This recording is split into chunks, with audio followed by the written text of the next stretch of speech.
talk weather because it is a hot one. Yeah, 92. We're not that far off from that right now. 83 degrees, Eric, at 11:16. What is up with that? Yeah, the Miami Marlins probably felt at home tonight, even as they got ran out of the ballpark by the Sox this evening. You know, he feels a little bit like a younger Terry Francona. He's got that kind of like a vibe going to him. We like that.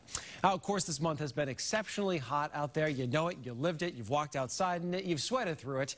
Easily the warmest August on record. Still have a couple more days to add to this one, but certainly it won't even be close. Today had a record for the date, hit 98 in Boston at Logan Airport, beating the record that had previously been set back in the 1950s.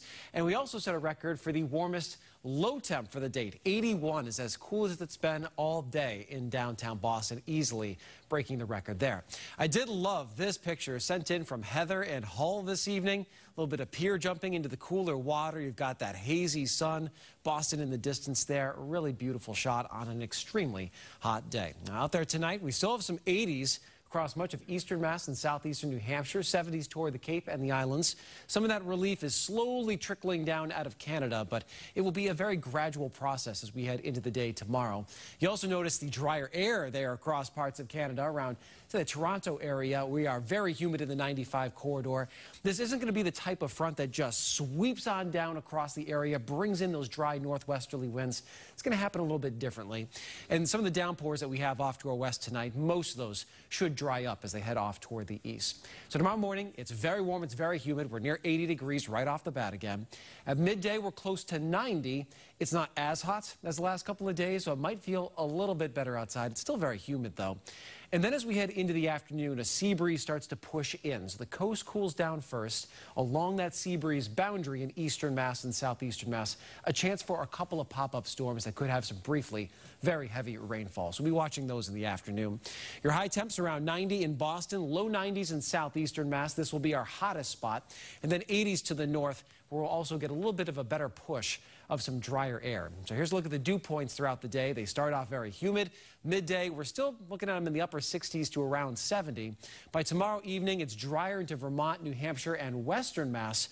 But we talked about that front being a little bit different. The winds come northeast as we head into Friday morning. And so we get marine air. It's not the dry continental air that you would get from Canada. So our dew points are around 60. It's going to feel much better outside, no question, on Friday with highs just in the 70s. It's just not the dew points in the 40s, really crisp autumn type of stuff.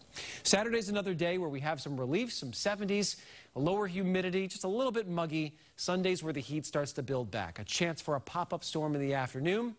Chance on Labor Day as well, where it'll be very hot and very humid. So your most comfortable day this weekend is Saturday in the 70s. Sunday, we're well into the 80s. A chance for a pop-up storm. Very hot and humid on Labor Day. It looks like the low 90s. And those dew points will be climbing throughout the weekend. On Sunday, they're up around 70 in the afternoon, into the 70s on Monday. So it is a very brief reprieve. And certainly, beach weather will be in play, especially on Sunday and Monday. Although I think on the Cape, cooler, but still very much a manageable beach day in the 70s. And for Pearl Jam on Sunday nights, 80s. Very warm, very humid out there in Fenway Park. Here's your full 7-day. Next week, a heat wave is looking possible Monday, Tuesday, Wednesday. In fact, Tuesday and Wednesday could have record high temperatures. It's been a really exceptional stretch this summer.